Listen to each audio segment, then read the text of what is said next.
意嫁给我吗？你比星光美丽终于迎来了大结局。晚上，季星回到家，把自己见过韩院的事情告诉了韩婷，表示汉星想要与东科合作。如今外面都在观望姐弟的内斗，想知道东一的未来到底花落谁家。其实韩婷一直都没有怨恨过韩院，在她的心里，她始终是姐姐，毕竟两人血浓于水。加上这几天韩院背后的帮助，她都看在眼里，甚至还主动向韩院发信息表示感谢。这谁的信息啊？看得这么高兴啊！爷爷，小婷跟我说谢谢。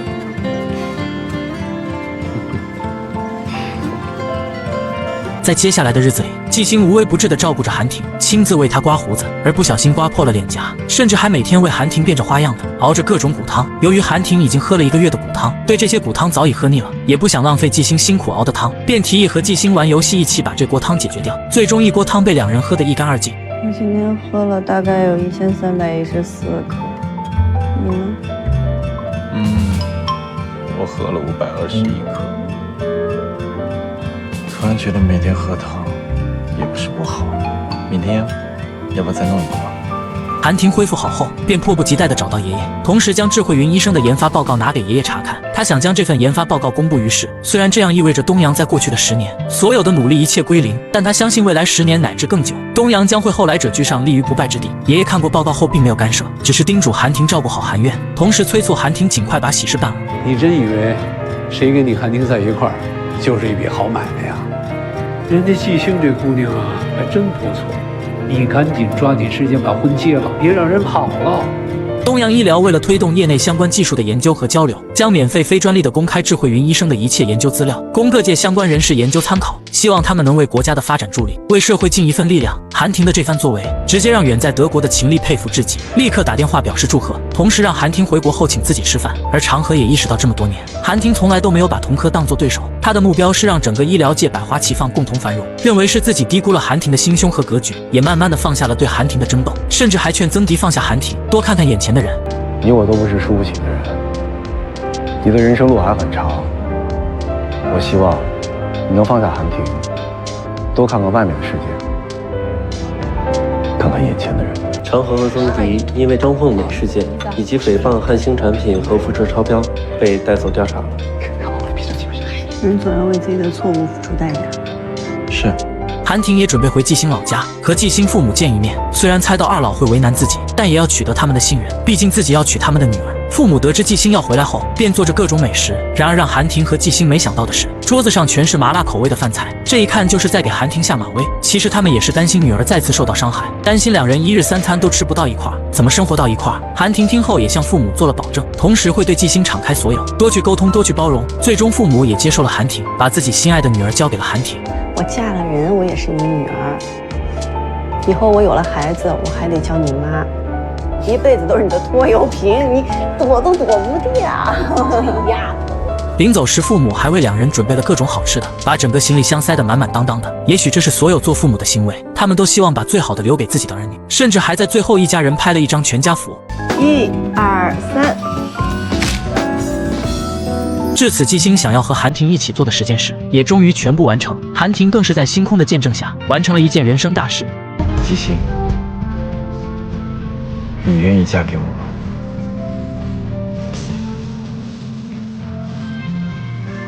我想跟你相守一生，白首不渝。你是老板，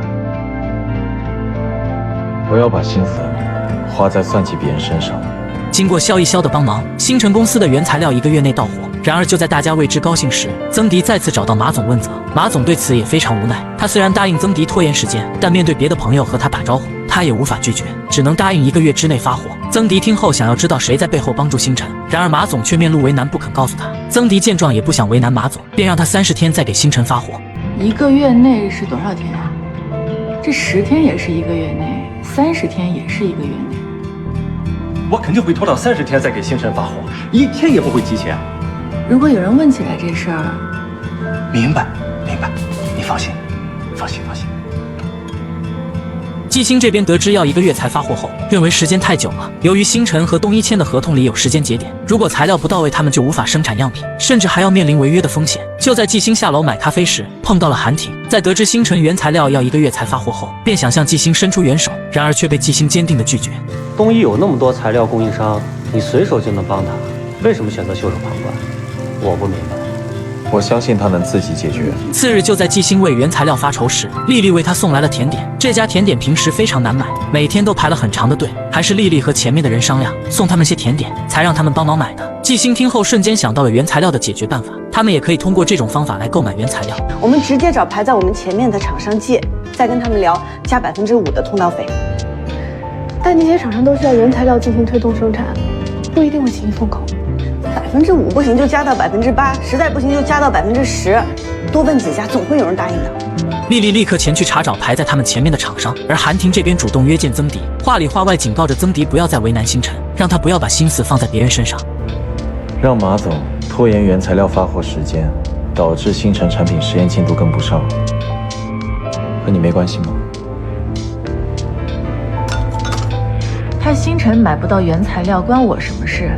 你总不能把他做不好的事都算到我头上吧？曾迪听后想要反驳，然而韩婷早已调查清楚此事。其实曾迪一直认为是季星撬走了微微，便对他心生不满。他只是理所应当的给季星点教训。星辰是东一投资的公司，你教训星辰，就是拆我的台。那广华就不是你的了？当然是。任何在背后搞这些低劣动作的人，我都会过问。知道了。回头我单约一下马总吧，可能中间有什么误会。星辰这边经过努力，找到了帮他们购买原材料的厂家，顺利的拿到了原材料，正在准备进行产品实验。韩婷听完季星的汇报后，也终于放下了心，甚至在季星走后，向他发去新港大学工商管理硕士的报考指南。谢谢韩总，我会努力的。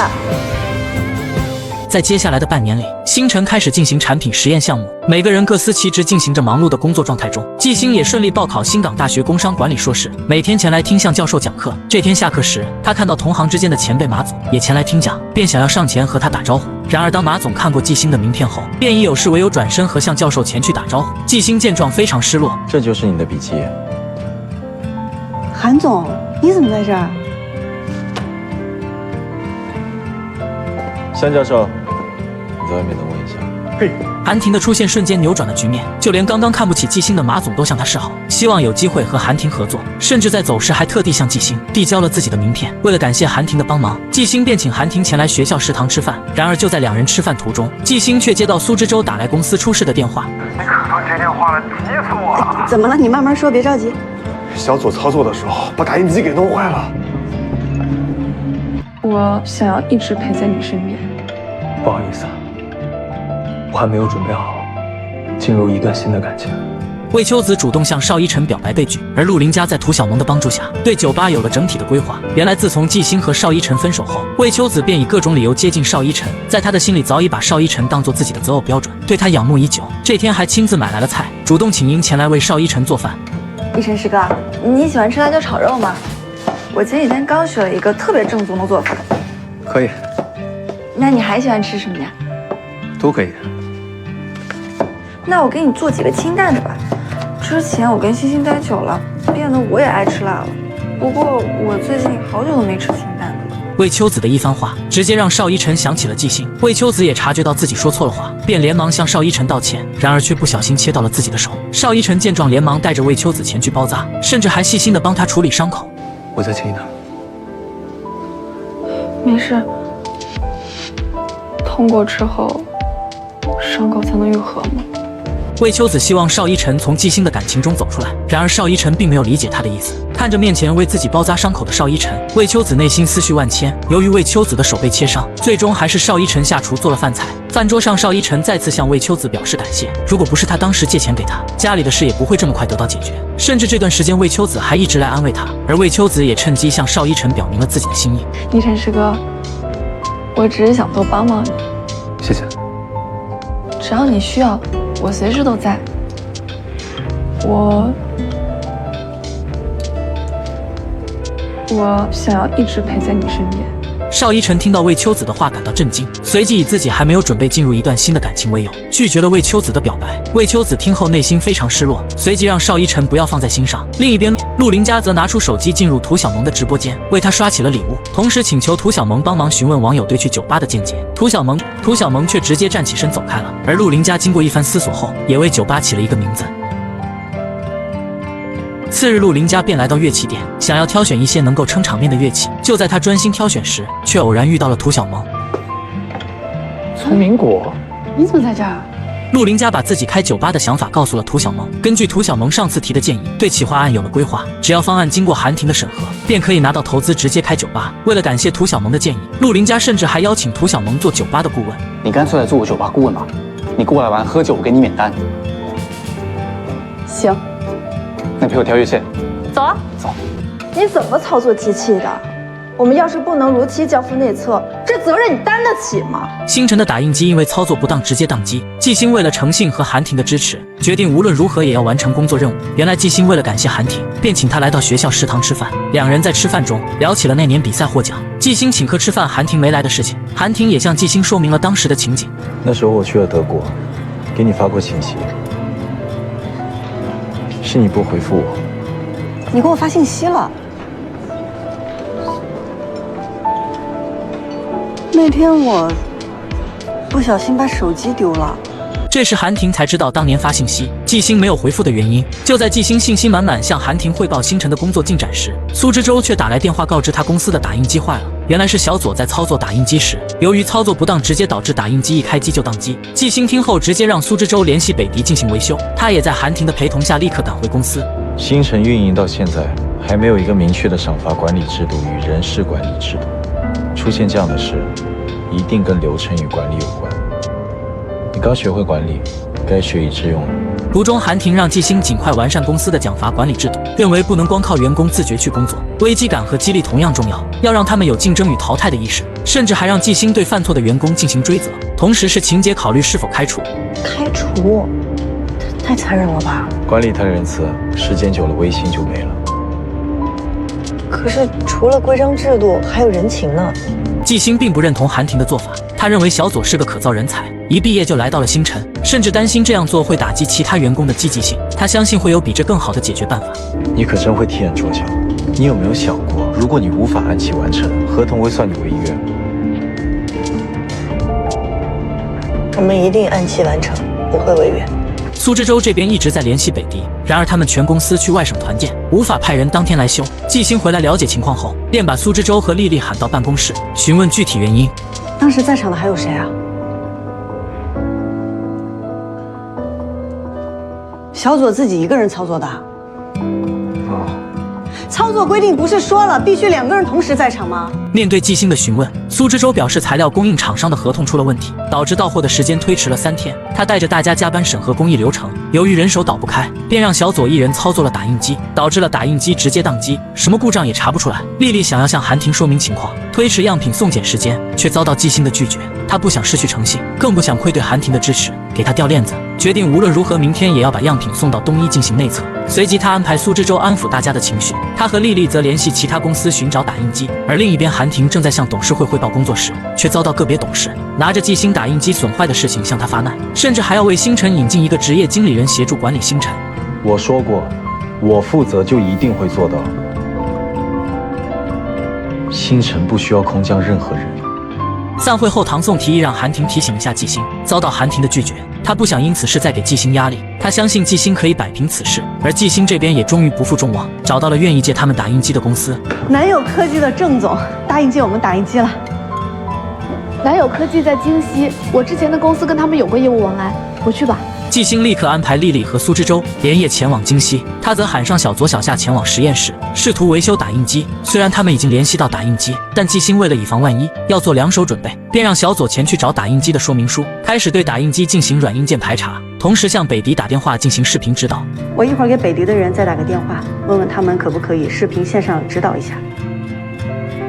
我去拿工具箱。行，那我去拿说明书。不是吧，大哥，还没下手呢？你那杀伐果断的劲儿呢？拿出来呀！霸道总裁韩婷面对董事会的打压，开始暗地里悄悄收购公司的散股。而季星这边就在一切顺利进行时，却突然出现了意外。原来自从韩婷把韩院的亲信遣散后，韩院一直很不服气，便在背后不断的鼓动董事为难他，甚至开始质疑他投星辰的决策。为了以防万一，韩婷便让萧逸潇提前收购了东一的散股。他不想因为此事惊动爷爷，更不想韩院抓住自己的把柄，决定把此事摆到明面上。你俩现在什么进度呢？不是吧，大哥，还没下手呢？你那杀伐果断的劲儿呢？拿出来呀！人家才刚走出情伤，顺其自然。你可真沉得起。韩婷回去的路上向季星打去电话，询问打印机的进展。为了以防万一，季星做了2手准备。丽丽和苏之洲已经抵达京西借打印机，不出意外的话，明天一早就能回来。而他则留下来试图维修公司的打印机。你现在在哪？我在公司呢。好，唐宋，去老四。好的。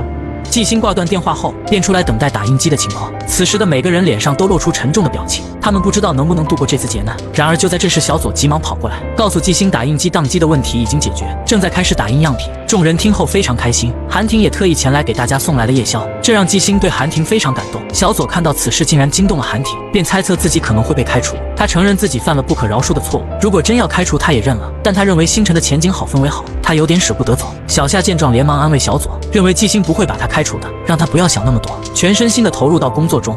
堂堂星辰老板带着员工半夜在实验室修打印机，传出去也挺奇怪的。季星并不认同韩婷的观点，他认为在公司生死存亡之际，老板和员工应该一起面对风雨。如果修好了打印机就能弥补过错，要是修不好他们也尽力了，心里也会好受一点。谁都有犯错的时候，只要知错就改，就能促进成长与进步。他出来创业就是希望建立一个不一样的职场。我从广华出来，成立星辰，就是希望建立一个不一样的职场。我淋过雨，所以我想在能力范围之内，给他们也撑把伞。谁都有犯错的时候，而且他也不是知错不改的人。我相信经历这件事情以后，大家都会谨慎起来的。在经过众人的不断努力，丽丽那边也传来开始打印的消息。而季星这边虽然解决了宕机的问题，但样品依然出现异常。季星也立即做出了解决方案，加班加点开始对打印机进行检查。而韩婷这边也因为这件事收到爷爷发来的信息，明天上午来一趟玫瑰园。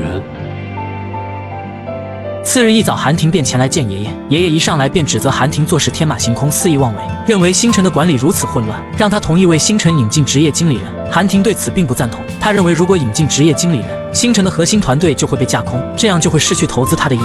同时，他也相信季星能妥善解决此事，便让爷爷等下午5点，东一内部检测的结果出来再做决定。你呀，是不撞南墙不回头。如果这次工作任务完不成，要不东一从星辰撤资，要不听你姐姐的，给季星引进经理人。星辰这边也一切顺利，丽丽和苏之洲也正在赶回的路上。季星这边小左一直对机器进行着维修，然而就在这时，丽丽和苏之洲所乘坐的飞机却因为航空管制的原因导致飞机延误。丽丽也立刻打电话告知季星情况，季星也在挂断电话后立即采取了相应的紧急措施。画面，他们航班延误了，赶不回来了，那怎么办？现在只能依靠我们的打印机了。你现在签主动签，总比到时候爷爷逼着你签你要从容一些。由于丽丽所乘坐的飞机因为航空管制导致飞机延误，季星立刻带着大家采取紧急措施，而韩婷这边韩院也在逼迫他签下为星辰引进职业经理人的协议。我知道星辰在京西借到了打印机，我们暂且不说打印出来的产品到底能不能合格。据我所知，京西好像天气不是很好，京西到新港的航班延误，现在产品是不是还没有送到星辰公司啊？你现在签主动签，总比到时候爷爷逼着你签你要从容一些。韩婷并没有过多的搭理韩院，只是低头看了看手表，让他等5点钟过后再说。就在韩婷1分1秒等待着，不知该如何是好时，季星突然带着样品前来汇报工作，并把星辰的样品通过东一内部质检的报告交给韩婷。原来就在季星带着大家采取紧急措施时，小左却提前把打印机修好了。由于时间紧迫，季星便重新对打印机系统进行了编程，缩短了打印时间，赶在5点之前成功打印出样品。而韩婷也好好的在韩院面前得意了一把，甚至还当场为季星预付了第2笔投资款。韩婷，现在董事们对你有质疑那是小事，我建议你签字之前想想你自己立的军令状。让财务今天下班前必须把款批了。好的。韩总，您放心，您投资了星辰，我一定会努力，不让你失望。韩院看到眼前的一切，被气得咬牙切齿，而韩婷也随即对韩院下了逐客令。韩院见状也不便多留，便气急败坏地离开。然而当他刚出门，却迎面碰到了陆林家。哎，大侄女，你在啊？你来了，脸色这么难看，大侄子又欺负你了？走了。我这侄子侄女们怎么一个赛一个脾气差，一点都不尊老阿姨。哎，陆少，季小姐还在里面，麻烦您在外面稍等一下。季星？对。行吧。韩婷为了鼓励季星的努力，便邀请他参加深圳举办的人工智能医疗展销会，这也将是星辰的第一次亮相，让他好好把握。临走时，季星也向韩婷表示了真诚的感谢。谢谢你。谢我干嘛？我又没做什么。谢谢你相信我。陆林家看到季星出来后，立刻上前询问韩婷今天的心情，而季星则让陆林家相信自己，随后转身离开。陆林家看着一前一后两人的变化，带着忐忑的心情前去办公室找韩婷要投资。当韩婷看到陆林家的策划案后，不停地在那摇头，这让陆林家瞬间不安起来，以为自己的企划案有问题，随即拿起策划案准备回去重新修改。然而当他要离开时，韩婷却告诉他企划案通过了。你说什么？通过了。大侄子！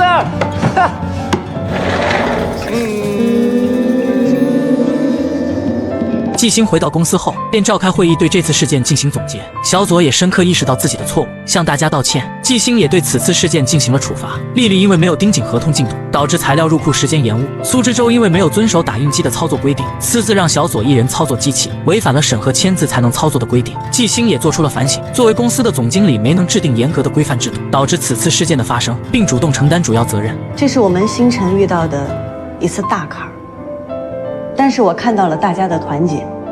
我相信，经过这次的事情，我们星辰会更加的井然有序。小小礼物不成敬业，大侄子终于通过了我的企划案，这还得感谢你友情提供的创意呢。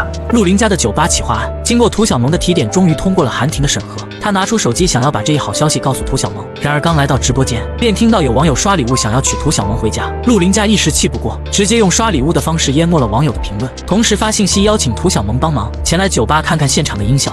你待会下播之后有空吗？去帮我看看酒吧的现场音效咋样呗，主播大人。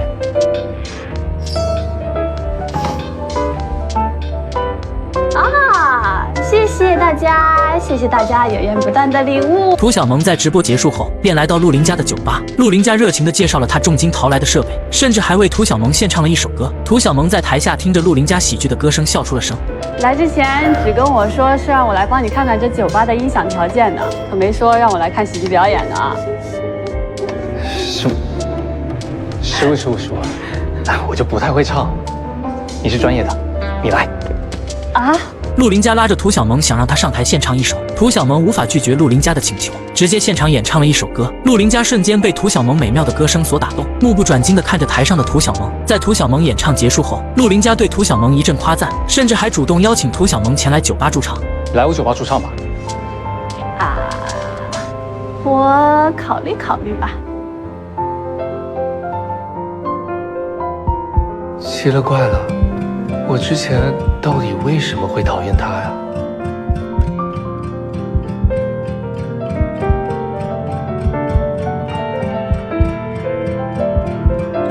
陆林家看着眼前的涂小萌，直接愣在了原地。他不知道之前的自己为何会讨厌如此美貌的涂小萌，甚至还亲自为涂小萌调了一杯酒。涂小萌也被陆林家的调酒手法吸引，随即对酒吧的酒水名提出了建议。你这个酒水名也太直男了，缺乏浪漫和诗意。是吗？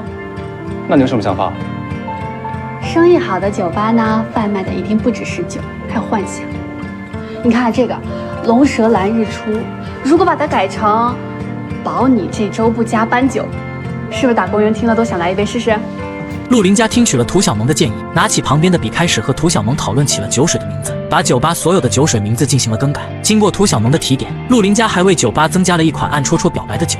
这种酒度数不能太高，颜色要可爱一点的。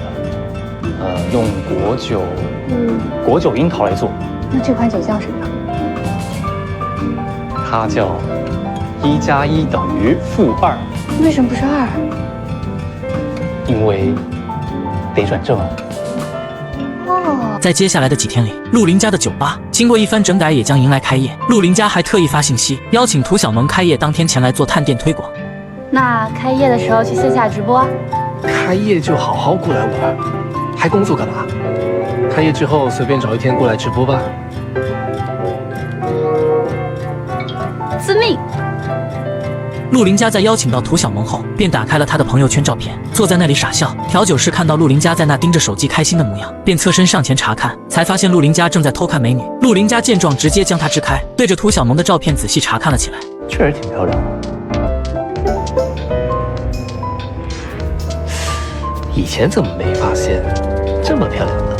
你要在外面吻了不该吻的人，进门前记得刷干净，别把别人的味道带回来。星辰十分惊险地化解了此次危机，而季星也将前去深圳参加人工智能医疗展销会。原来小左在会议结束后主动找到了季星，感谢他给了自己亲自改正错误的机会，主动带着他一起修好了打印机。季星知道小左是一个能担责的人，但这种事情并不是小左一个人的过错。如今打印机修好了，也算是将功补过了，并让他回去好好休息。丽丽也特意喊来萧一萧前来家里庆祝，甚至还专门为他在家准备了一副牙刷，提醒他在外面吻了不该吻的人后，记得把牙刷干净再回家。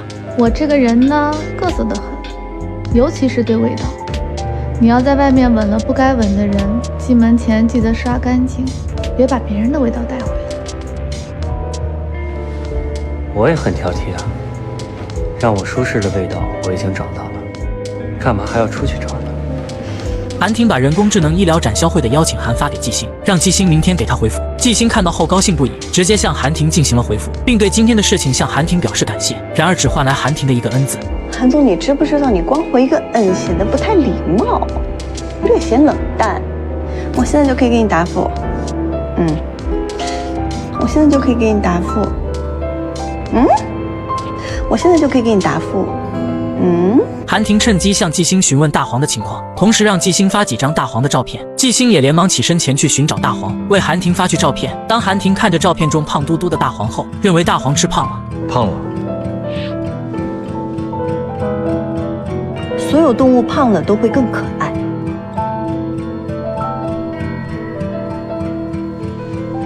你也可以再胖点。3天后，季星出发前来深圳参加医疗展销会。当他看到酒店准备的行程安排手册后，却发现韩婷将作为此次展会的开场嘉宾参加演讲，内心震惊不已。随后，他向丽丽发去信息报平安，而此时的丽丽正在和萧一萧在外面吃饭。看到季星发来的信息后，表示自己明晚就会过去。萧一萧看到丽丽和季星如此友好后，便向丽丽打听两人的关系。丽丽也把两人的关系告知了萧一萧，同时趁机询问萧一萧的身份。然而，萧一萧只是简单的介绍自己只是一个做投资的。这么宽泛的回答，你好不真诚哦。投资嘛，你知道的，什么挣钱就做什么。那你投过医疗吗？也投啊，看项目。你投过什么项目啊？难得出来约一次会，你就想跟我聊工作啊？萧一萧听后连忙转移话题，并不打算告诉丽丽自己的身份。而丽丽看着面前的萧一萧，对她的身份充满了好奇，但她也并没有多问。苏之洲此时正在公司加班，为季星准备展销会的样品和各种资料。小尚看到苏之洲如此拼命的工作，以为他还没有从丽丽有男朋友的事情上走出来，便劝他想开点。其实苏之洲在得知丽丽有男朋友后，内心非常难受，便一直用工作麻痹着自己。经过几天的冷静，他也意识到和丽丽男朋友之间的差距，便放下了心中对丽丽的执念。季星在查完资料后，便收到闺蜜团发来的语音通话，因为季星的废寝忘食查资料，导致腰酸背痛，因此错过了酒店的放餐时间，只能拿出涂小萌为他准备的薯片充饥。丽丽让他出去走走，尝试下当地的美食，而涂小萌也专门为季星做了攻略，为他推荐了酒店旁边的一个网红餐厅。涂小萌察觉最近魏秋子越来越不活跃，以为他去相亲约会去了。魏秋子则连忙以工作忙为由进行解释，还催促涂小萌赶快去直播。然而就在4人挂断电话后，魏秋子便向邵一晨发去信息，邀请他一起前去看话剧。此时的邵一晨正在忙于新港医院的面试，拒绝了魏秋子的好意。魏秋子得知这一消息后，便找到一个号码打了过去。喂，叔叔，你明天有空吗？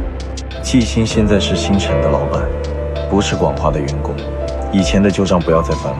季星听从涂小萌的意见，来到酒店旁边的网红餐厅点了一份意面，然而却被陪客户吃饭的韩婷遇到，甚至还被韩婷误以为出去玩而忘记了吃饭。季星连忙解释自己一直在屋里做功课，没有出去玩，我刚刚在屋里做功课呢。你别以为我是蹭票来度假的。做的什么功课？商业机密。面对韩婷的询问，季星并没有告诉他。就在这时，企鹅科技的彭总前来向韩婷打招呼，两人客套一番后，韩婷向彭总介绍了季星，而季星也站起身和彭总介绍起了星辰，甚至利用这几天做的功课对彭总进行了一番夸赞。韩婷见状也知道了季星所说的商业机密，并让韩婷和彭总互换了名片。等论坛结束后，专门请韩总去星辰指导工作。原来学的是这些啊！了解嘉宾的背景，去论坛的时候才能更快地抓住重点嘛。看来星辰的公关部不用招人了。